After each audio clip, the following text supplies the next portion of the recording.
اعوذ باللہ من الشیطان الرجیم۔ سورہ البقرہ آیت نمبر 8 سے 10 تک انشاءاللہ آج ہم پڑھیں گے۔ بسم اللہ الرحمن الرحیم۔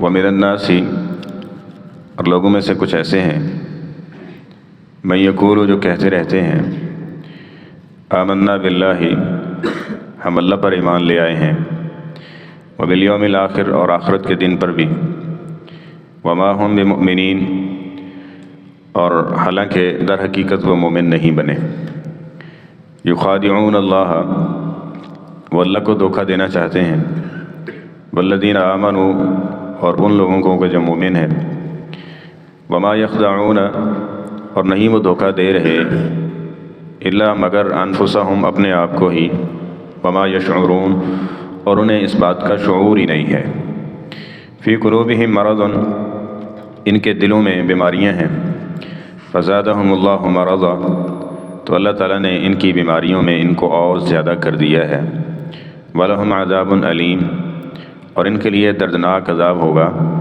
بما کانوا یکذبون، اس وجہ سے کہ جو وہ جھوٹ بولتے ہیں۔ شرک اور کفر بہت بڑی بیماریاں ہیں جو اللہ سے انسان کو دور کر کے، جنت سے محروم کر کے، ناکام و نامراد اور جہنم کا ایندھن بنا دیتی۔ اسی طرح کی ایک بہت بڑی بیماری وہ نفاق ہے، جس کے بارے میں قرآن پاک میں اللہ تعالیٰ فرماتے ہیں، ان المنافقین فی الدرک الاسفل من النار، جو منافق ہوں گے یہ جہنم میں بھی ذلیل ہوں گے، اور جہنمیوں میں سے یہ سب سے جو نیچے لوگ ہیں ان کو وہاں اس نچلے طبقے کے اندر پھینکا جائے گا۔ تو یہ ایک خطرناک معاملہ ہے۔ نفاق کیا ہے؟ اس کی کئی ایک علامتیں قرآن و حدیث میں ذکر کی گئی ہیں۔ ابھی یہاں سے جو بات شروع ہو رہی ہے، اگلی کچھ آیات تک، بلکہ یہ سورۃ بقرہ میں یہ وقفے سے یہ چیزیں چلتی رہیں گی۔ یہ جاننا ہمارے لیے نہایت ضروری ہے۔ دو حدیثیں سن لیں اور اس کے بعد اندازہ ہو جائے گا کہ فکر مند رہنا کس قدر ضروری ہے۔ حضرت ابوبکر صدیق رضی اللہ تعالیٰ عنہ سے ملتے ہیں جناب ابو طلحہ، اور فرمانے لگے کہ مجھے لگتا ہے کہ نافق ابو طلحہ، میں منافق ہو گیا ہوں۔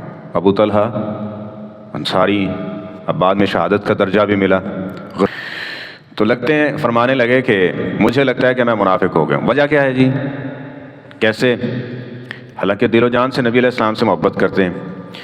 فرمانے لگے کہ جب نبی علیہ السلام کے پاس ہوتے ہیں، مسجد میں ہوتے ہیں، آپ ہمیں کو واعظ کرتے ہیں، ہمارے دل ڈر جاتے ہیں، ہمارا ایمان اوپر والے لیول کو چھو رہا ہوتا ہے، ایمان کی تازگی اور یہ بڑی محسوس ہوتی ہے۔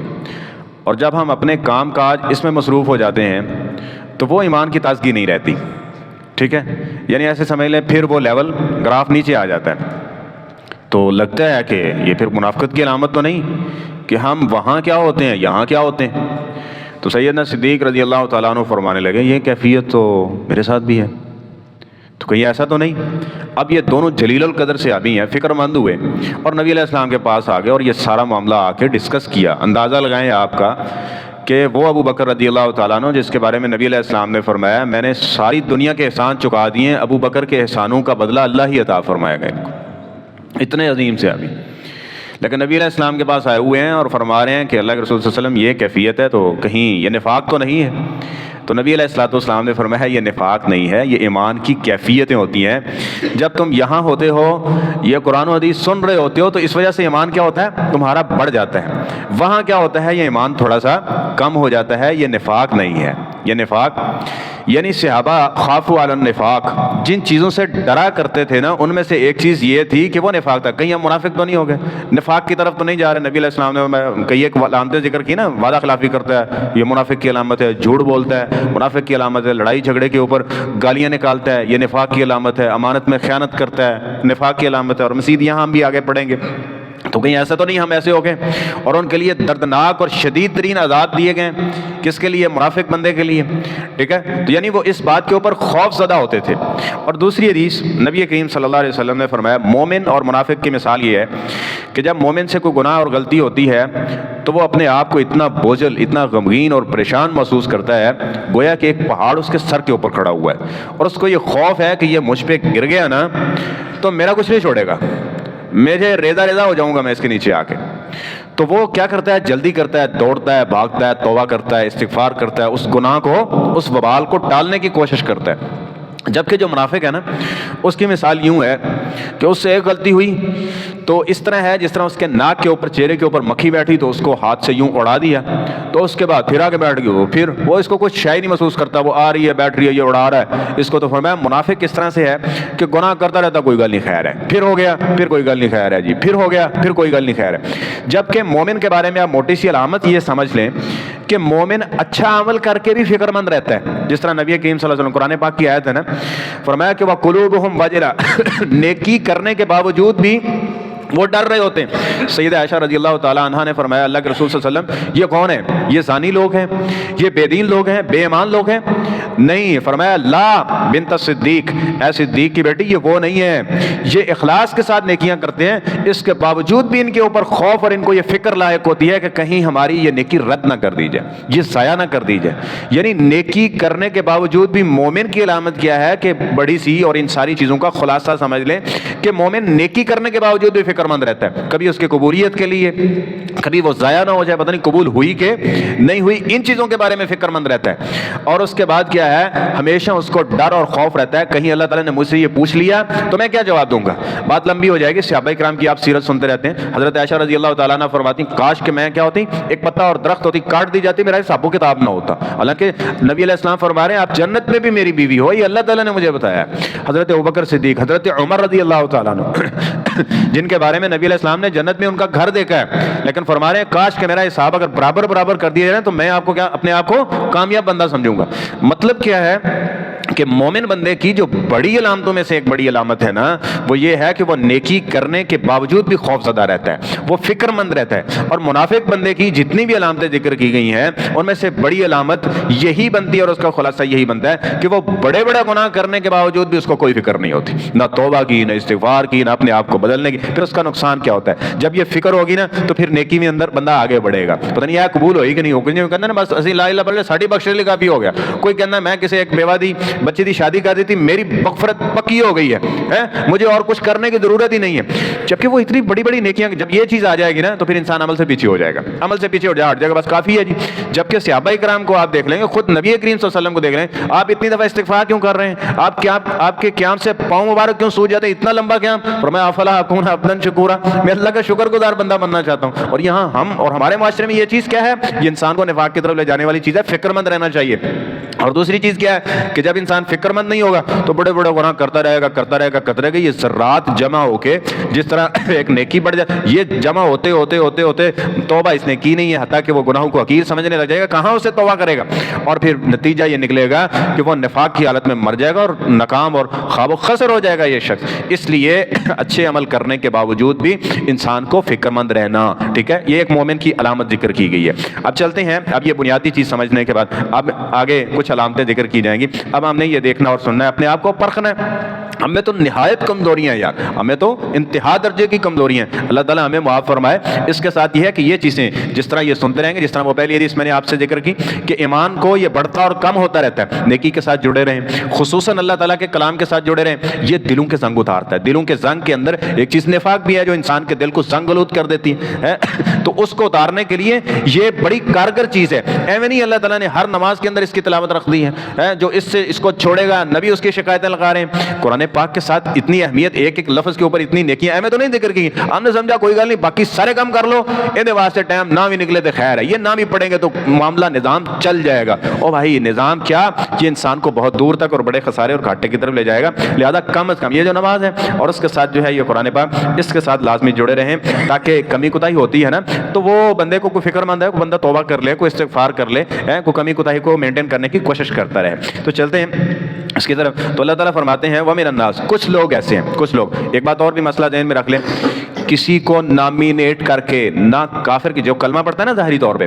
اس کو نامینیٹ کر کے نہ کافر کہہ سکتے ہیں، نہ مشرک کہہ سکتے ہیں، نہ منافق کہہ سکتے ہیں۔ حافظ ابن حجر رحمۃ اللہ علیہ نے 70 سے زیادہ علامتیں ذکر کی ہیں، اگر وہ چیزیں آپ کو مل جائیں تو پھر اس کے اوپر ٹیگ لگا سکتے ہیں۔ ایویں نہیں جس کو سنا دیکھا اور تو منافق ہے جی، تو کیا ہے یہ مشرک ہو گیا، فلاں ہو گیا، فلاں گیا، یہ نہیں ہونا چاہیے، یہ خوارج کا طریقہ کار ہے، اس طرف نہیں آنا چاہیے۔